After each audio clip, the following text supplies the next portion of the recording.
So what question do you have this week? I I wanted to I want to understand dialogue and action beats in Okay. dialogue. I'm not worried about tags. I think I get that.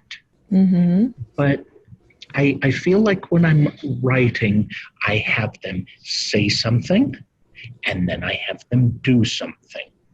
Okay. And it's kind of monotonous. Mm-hmm. So if you can help with that, so dialogue and kind of the action beats that go with it, that's Mm-hmm. what I would like help with this week.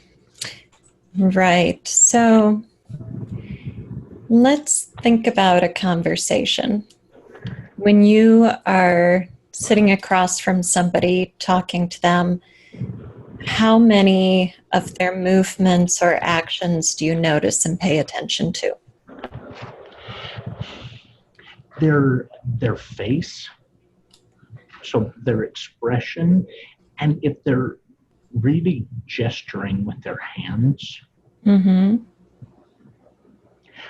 unless I guess if my wife is really mad at me and she's flared up in the body and she's just very angular, then I'm definitely going to pay attention to that. But if Mm-hmm. just a casual conversation, you and I just talking, I'm going to notice the expression on your face and how you use your hands. And I don't know that I'm going to really focus on anything else. Right. Okay. Good. So I want to talk about all of that, but just in terms of a percentage, what would you guess? How much of somebody's movements do you think you pay attention to? Guessing, I'd say maybe a third, maybe. Mm-hmm. I don't know. But yeah, Sure. I'd say a third. In a dangerous or a hostile situation, probably a lot more. Mm-hmm. So I guess context would determine that as well. Mm-hmm. But just in a normal situation, I'd say maybe a third. Okay.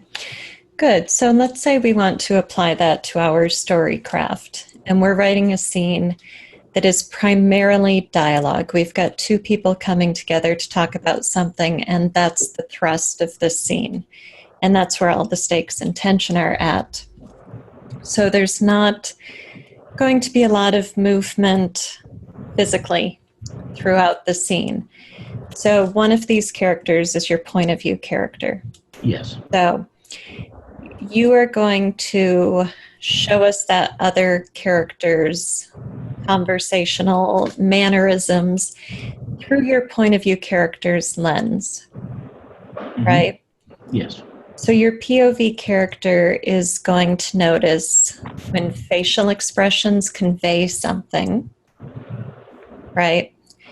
And when hands are busy or tense or excited, when the hands are doing something that again conveys something noteworthy to that POV character. You're going to notice movement when there's emotional content, right? Like you said, if your wife is angry at you and her gestures change. So when the movements convey, I'm using that word again, convey emotion. Also, you brought up context and how that matters. So if you feel threatened, you're really going to watch what that person is doing with, we'll say, his body. Does he ball his hand into a fist? Does he coil a spring like he might want to lunge or punch? So, depending on what is happening in your scene and what you want to convey to the reader, that will determine what your point of view character is paying attention to, right? Mm-hmm. I, So you might throw in some gestures here and there just to add color to the dialogue. But, really you want to focus on meaning. Is this gesture meaningful? okay. So the scene that got me really thinking about this. This is it's a confrontational scene between my protagonist and her betrothed. It's the arranged marriage. And this is the one she canceled in the marriage. That was the climax of the last book. She said, I'm not marrying you yet. I don't have to till the end of the year. Well, now it's coming up on the end of the year, and they're standing on a platform looking over the river. And he starts out by saying, I know that you don't love me, and it doesn't matter because we have to do this anyway. You just have to do what I say and everything will be fine. And that's what starts the tone. So he's setting very hard parameters for their relationship. Because of the society they're in, he's establishing that he's going to be in charge, which she's kind of rebelling against. Right. And so they kind of talk back and forth. And I think I've had too many action beats, but he gets to the point, he gets angry at her, and he raises his fist. And the last time they had a fight, he hit her, and that was the reason she called it off. Okay. Postponed it. So she's keen on this physical reaction again. And unlike the last time, she's not shrinking away. Good. And that makes him even more mad. But then he realizes they're not married yet, so he can't do that. And she watches as he gets himself under control. And I don't know if I'm putting too much action into this scene. Too much gestures. Probably. If you have that concern, it's probably for a good reason. And I'm gonna write that down. If I'm concerned, it's probably true. Yes. And now think about what a playwright does. If you were writing this scene as a play, you would establish what set it's going to be on. And you would write the dialogue with the character's name above each line of dialogue. Yes. And you would let the actors figure out how to behave physically on the stage until you get to that climactic moment where you need the man to raise a fist to her. And you need her to stand strong. And you need him to bring himself under control. Yes, those are the three key physical actions that have to happen. Right. So you know you need to show those to the reader, just like you know you need actors to show them to an audience. So those movements are non-negotiable. Now, what you want to do is you want to give them their proper due. You want to spotlight them. So if all through the scene you've got line of dialogue, movement, your characters are going to seem twitchy, and there's a lot of physical stuff happening. And then when we get to that fist, it's kind of lost in the weeds, right? Because there's too much action going on. Yes. Where if I don't have that, then it becomes more powerful. Exactly. Yep. I got you. Okay. I've been putting beats in, and I didn't, and I've been losing the impact. That's it. I need to go in and cut out anything that is not essential, like in a play. That's such a good way to. Well, let's expand on this. Okay. So it's not that every other movement you've written is non-essential. It's that you don't want to overdo them. And you want to make sure the movements you do include convey something to the reader. So let's say he calls your protagonist over for this conversation and she has to go meet with him. Even though they aren't married yet, she's having to be obedient. She's being summoned to him. So she might already feel prickly, and she goes and stands before him, and let's say he turns his back to her, right? Okay. What happens is she is standing on this platform looking out over the river, Mm-hmm. and he comes up behind her and puts his arm around her to start this conversation. There you go. And she has commented often internally how much she hates him touching her. Mm-hmm. Doesn't ask for permission, and it's kind of possessive, not friendly. Right. So that's an where important, yeah, and that's Okay. great. That's important because it tells us a lot about the relationship and that he is making a power play, right? Yes. He's And that's exerting what I his want. authority over her. That's exactly what I want to convey. He is not respectful of her because he doesn't have to be. Right. Because, yeah. Right. So now we know she wants him to not touch her. So how can she do this? Can she immediately take his arm and throw it off her shoulder? Does she have to wait and pretend it's okay until maybe she's saying something and then she can kind of slip out from under his arm in a more natural way that isn't so obviously disdainful? So you've given us a movement he makes, and it conveys something important to the reader. And then the next movement of hers, whether that's immediate or half a page down, is going to respond to that and tell us more about the relationship. Like, how far is she willing to go to exert her own power and her own boundary in this relationship? What can she safely do? Right. Uh-huh. And then while they're having this conversation, do they always face each other? Does someone turn away? What does she notice about his facial expression? Are there times when he expands his chest and puffs up? Are his feet always at least shoulder width apart because he's claiming that space? So it isn't just like he sipped his coffee, he lit his cigarette, he shifted in his chair. That's boring. That's too mundane. So use your point of view character's lens to show us what is significant. If he's always filling up space with his big shoulders and his feet planted wide, he's going to resent that because he's trying to make her diminutive and subservient, right? Yes, that's exactly it. Mm-hmm. Yes.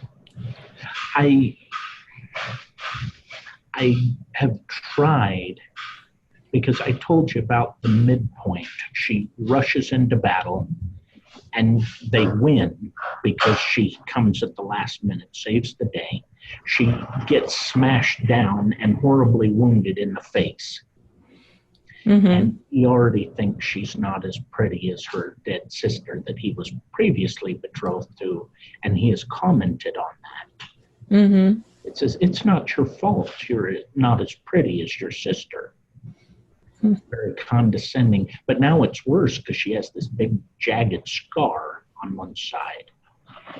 Right. And I'm trying. He's from his point of view, he's trying to be supportive. From her point of view, he's utterly patronizing, condescending. And she's really torn with how to react to him, because come the New Year's Eve, she has to marry him either way. Mm-hmm.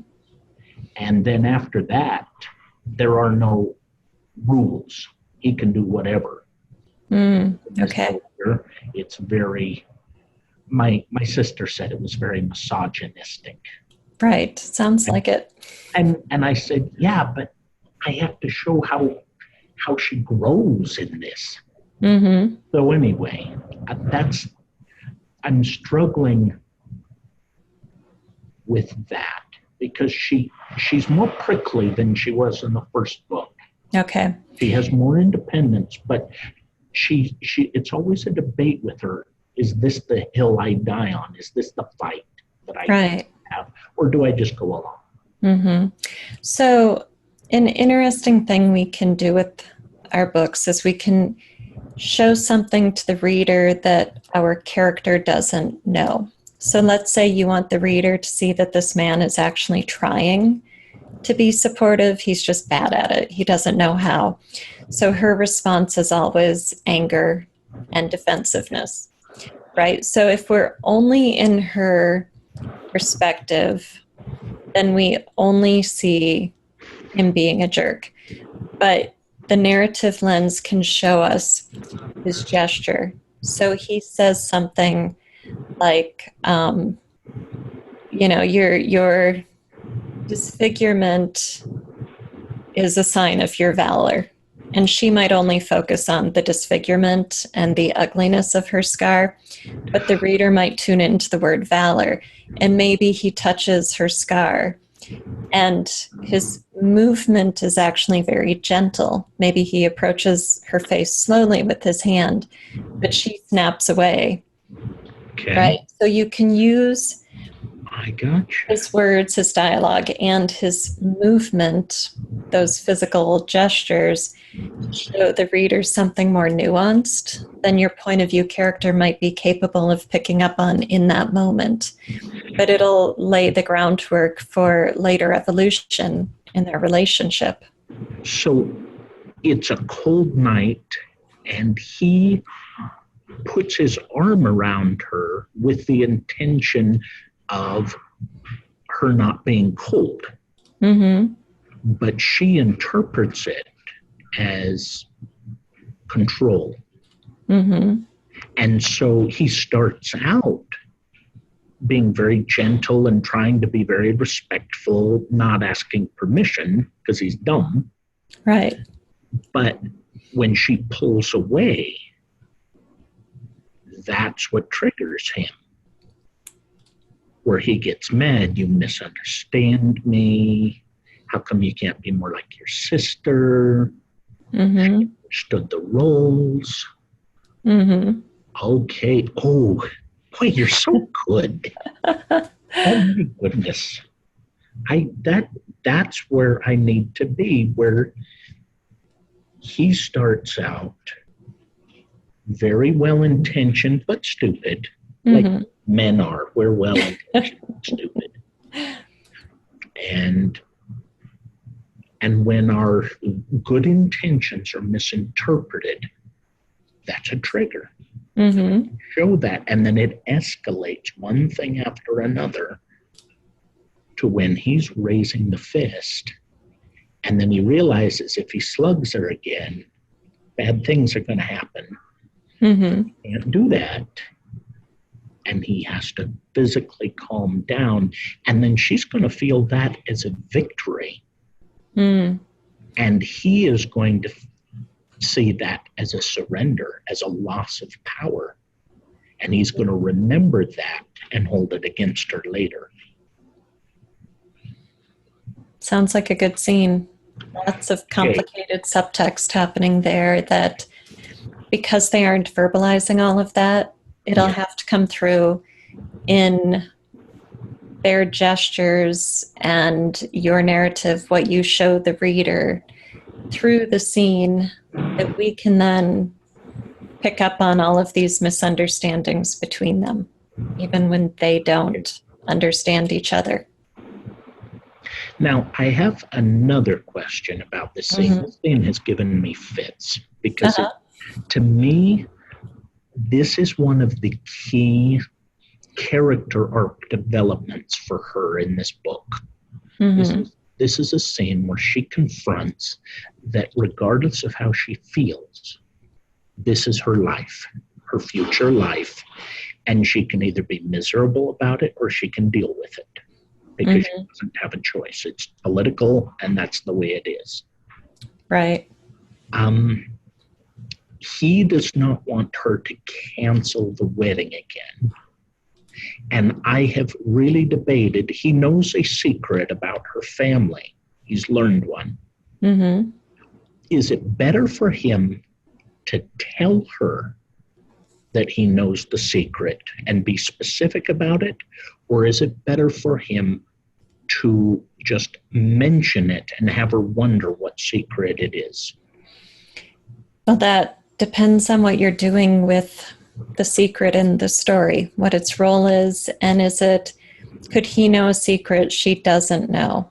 Is it a secret about her or about her parents? It's a secret about her family, Mm-hmm. that they are illegal shapeshifters. And you learn this: if the dwarf overlords find out that her family is shapeshifters, she and all her family will be killed immediately. Okay.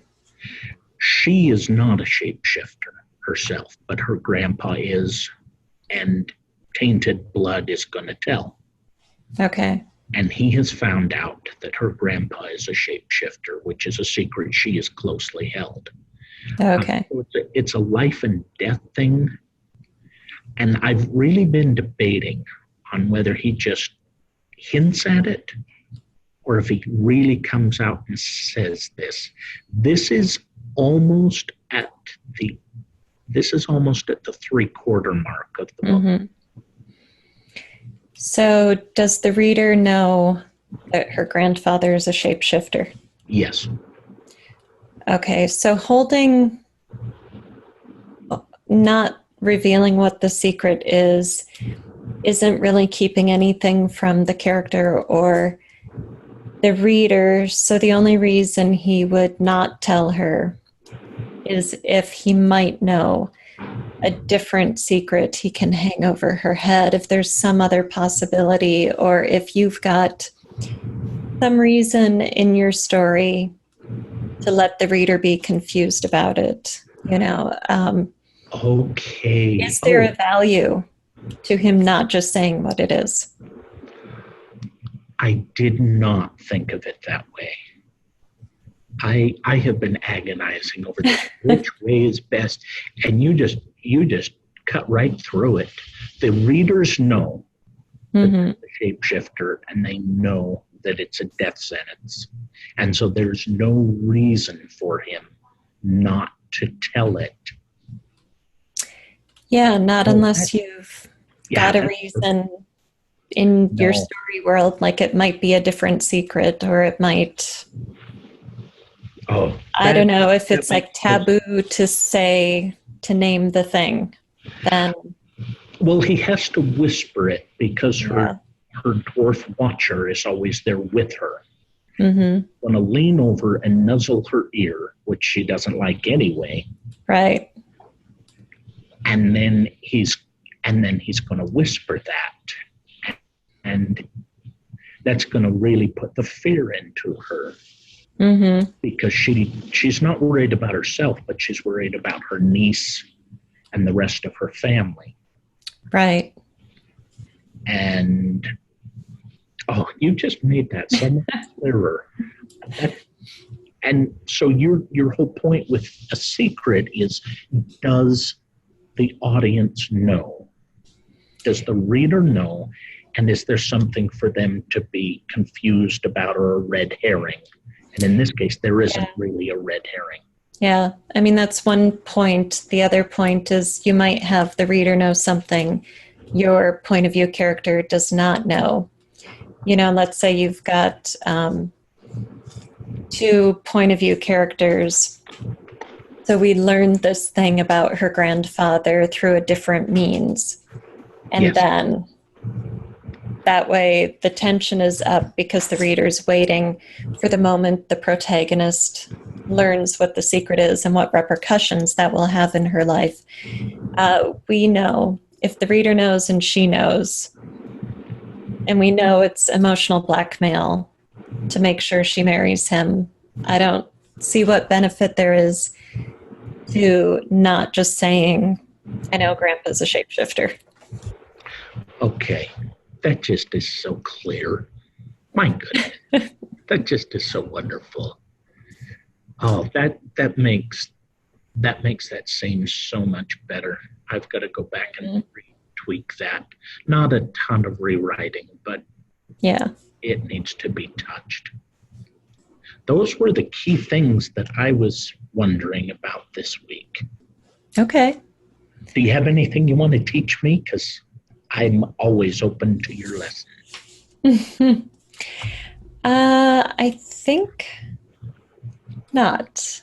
I think I'm gonna save my notes for next time. But I think talking about dialogue and when and how to incorporate action into that is very useful. And also the secrets question is a good one. When do you hide something from the reader versus just telling them? And that's really about the art of intrigue and reveals. So intrigue is when you set a question in the reader's mind, and the reveal is when you answer that question. Right. So the question isn't, the answer to the question isn't that Grandpa's a shapeshifter. The answer is he's holding that fact over her head now. So the question, the intrigue you want to back up and establish is, what is he going to do to make sure she marries him? What hold does he have over her? That is exactly how he puts it in context. Mm-hmm. I know this, and we're not going to have a repeat of the last problem. Right. Where you got out of it. Yeah, and you might hint at that before this scene so that you build that tension between the intrigue and the reveal. So when he puts his arm around her, tries to kiss her 2 or 3 scenes before this, or whenever they're connecting, he might allude to this. He might make an allusion to her family or to some secret, and he doesn't know if he actually knows a secret or if he's just messing with her. He doesn't know what he knows, what he doesn't know. So now he's got a reason to be worried and to tread lightly, and the reader will also be worried. I gotcha. So earlier scene when they're questioning the prisoners together, he should make a comment. Mm-hmm. Yep. Yeah. So the bigger the reveal, the longer you can stretch out the time between the intrigue and the reveal. So this isn't a super big reveal because I'm assuming because the reader and the protagonist already know about Grandpa. Yes. So for whatever period of time it makes sense in their relationship, whether that's 2 days before, 2 weeks before, 2 months before, he can start dropping hints that he knows something that she doesn't want him to know. Yes. Right? Oh, that makes such sense. And so you've got a little foreshadowing, and that's building the tension. Yep. And then he drops it here, and then it's, how do I react to this? Yep. Oh, yes. That's just perfect. Boy, I'd love coming. That just really so helps me. Good. And then we've got the intrigue and then the reveal. The reveal is going to be and then after that, it's how does she confront it or how does she deal with it? Because that's the question. Right. Right. So think of those action-reaction pairings. So he has this action where he says, guess what I know? Now she has to react to that. What is her next move? It's like chess, right? So. Okay.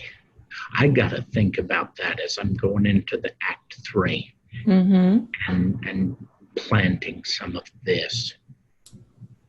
Okay, what would be the next move? Yep. Her next move could be killing him. Yeah, it could be, or it could be submitting to marry him because that's the only way she knows to protect her family at this point. That's the avenue that's open. Well, I know how it ends. The climax at the end, she outsmarts the dwarf king, who wants her to marry him right then. Mm-hmm. And she outsmarts him, but you've given me some thinking about that. How Right. does she deal with that in the meantime? Yeah.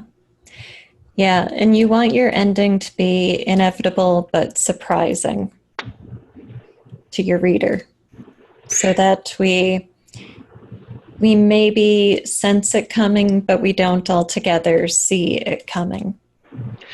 She has been on this path where she has to marry him for 2 books. Mm-hmm. And in the end, she has to marry, but she asks the king who shows up for the final confrontation, she asks him for the same choice her mother got and her grandma got. Mm. And he's laughing so hard because of some things she's done that he gives her a choice, and she chooses her captain of the guard, who was her other dead sister's husband, her brother-in-law, the father of the niece that she loves so much. Okay. And I've put hints that he and she care about each other, but they just don't see it ever happening. Mm-hmm. You know, they parent this child together, and she helps him with his child because he kind of sucks as a father because he doesn't know how to deal with a little girl. Uh-huh. But it's always, you know, it can't happen. You are with this guy because that's what is decreed. Mm-hmm. I haven't decided if Victor, her betrothed, blurts out her secret, and then everybody goes, well, that's silly. Of course he's not, because none of us has ever seen it. Mm-hmm. Or if one of the women he has wronged all through these books stabs him. I haven't decided if he's going to die or be humiliated right then. But I know Victor is not going to get to marry her in the end. That's good. Because he's an SOB. Right. Right. Well, you have to think about the ripple effect of those actions.